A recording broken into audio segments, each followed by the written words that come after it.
Studi kelayakan bisnis yaitu memahami pentingnya analisis kelayakan sebelum memulai bisnis baru agar dapat meminimalisir risiko dan meningkatkan peluang keberhasilan. Manfaat SKB yaitu manfaat finansial, manfaat ekonomi nasional, manfaat sosial. Tujuan SKB menghindari risiko kerugian, memudahkan perencanaan, mempermudahkan pelaksanaan pekerjaan, memudahkan pengawasan, memudahkan pengendalian. Tahapan SKB yaitu mengumpulkan data dan informasi, mengolah data, dan menganalisis data. Aspek-aspek studi kelayakan bisnis ada 4. Yang pertama aspek pasar, aspek keuangan, aspek manajemen, dan aspek lingkungan. Studi kelayakan bisnis menyelidiki semua aspek ini untuk menentukan apakah sebuah usaha memiliki potensi untuk sukses dan layak dilaksanakan.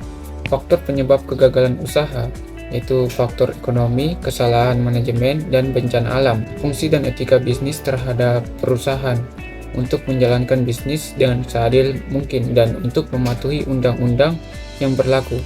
Aspek pasar dan pemasaran. Pengertian aspek pasar dan pemasaran adalah aspek yang menganalisis kondisi pasar, permintaan dan penawaran, serta strategi pemasaran yang tepat untuk memasarkan produk atau jasa ke konsumen. Analisis peluang. Dengan mengidentifikasi segmen pasar yang belum terlayani dengan baik, Anda dapat menemukan peluang untuk menawarkan solusi yang unik dan memenuhi kebutuhan konsumen. Analisis supply dan demand. Penting untuk memahami tren dan pola permintaan pasar serta kemampuan Anda dalam memasok produk atau layanan yang dibutuhkan. Analisis ini akan membantu Anda menetapkan harga yang kompetitif, proyeksi penjualan, mengembangkan perkiraan dan realistis tentang volume penjualan di masa depan. Sangat penting untuk merencanakan keuangan dan operasional yang baik. Analisis SWOT dan pesaing, memetakan kekuatan, kelemahan, peluang, dan ancaman bisnis untuk mengidentifikasi strategi yang tepat dalam menghadapi persaingan pasar. Pesaing mengkaji produk, harga, strategi pemasaran, dan kinerja kompetitor untuk mengoptimalkan posisi bisnis Anda di pasar. Marketing mix dan strategi ada 5 elemen. Yang pertama, target market, produk, promotion, range, dan place. Merancang bauran pemasaran yang aktif termasuk produk, harga, distribusi, dan promosi. Aspek finansial dan aspek manajemen organisasi. Aspek manajemen yaitu mencakup struktur organisasi, pembagian tugas dan tanggung jawab, serta kualifikasi sumber daya manusia yang dibutuhkan untuk menjalankan bisnis. Sumber-sumber dana untuk membiayai sebuah bisnis dapat berasal dari berbagai sumber seperti modal sendiri, pinjaman bank, investor, maupun skema pembiayaan lainnya.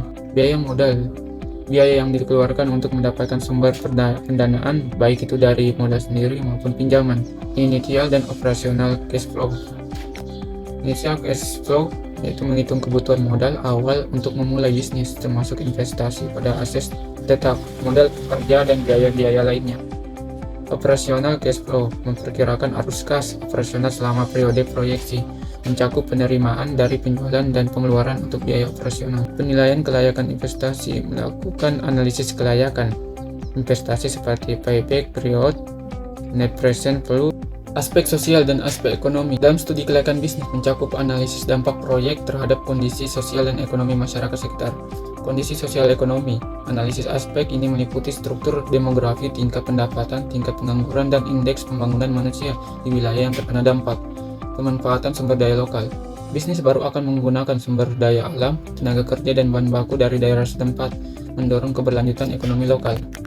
Regional dan nasional. Kedua skala ini saling berkaitan dan saling mempengaruhi. Misalnya, kebijakan nasional dapat berdampak pada perkembangan wilayah regional, sementara kondisi regional tertentu dapat mempengaruhi kebijakan dan dinamika di tingkat nasional. Efek berganda. Bisnis baru akan menciptakan lapangan kerja baru dan mendorong pertumbuhan ekonomi di sekitar lokasi bisnisnya. Efek berganda terbagi menjadi 2. Ada yang efek ke depan dan ada yang efek ke belakang. Peningkatan penerimaan pemerintah. Bisnis baru akan menghasilkan pajak dan retribusi yang berkontribusi pada anggaran pemerintah daerah. Peningkatan kemampuan pemerintah untuk berinvestasi dan infrastruktur dan layanan publik. Aspek lingkungan. Aspek lingkungan dalam studi kelayakan bisnis mencakup evaluasi dampak operasional perusahaan terhadap lingkungan sekitar, termasuk polusi limbah dan dampak ekologis lainnya. Tahapan penyusunan AMDAL. Proses penyusunan AMDAL, analisis mengenai dampak lingkungan, terdiri dari serangkaian tahapan sesuai dengan ketentuan perundang-undangan yang berlaku seperti scoping, dampak penting, dan rencana pengelolaan lingkungan. Peraturan lingkungan.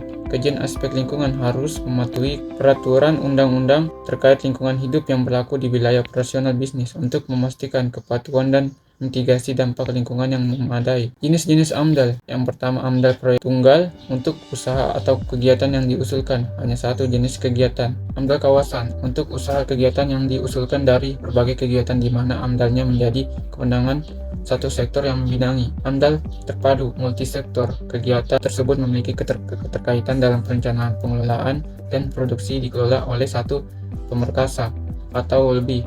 AMDAL regional untuk usaha kegiatan yang diusulkan yang terkait satu sama lain, masing-masing menjadi kewenangan lebih dari satu instansi, terletak lebih dari satu kewenangan administratif, dan lebih dari satu hamparan ekosistem.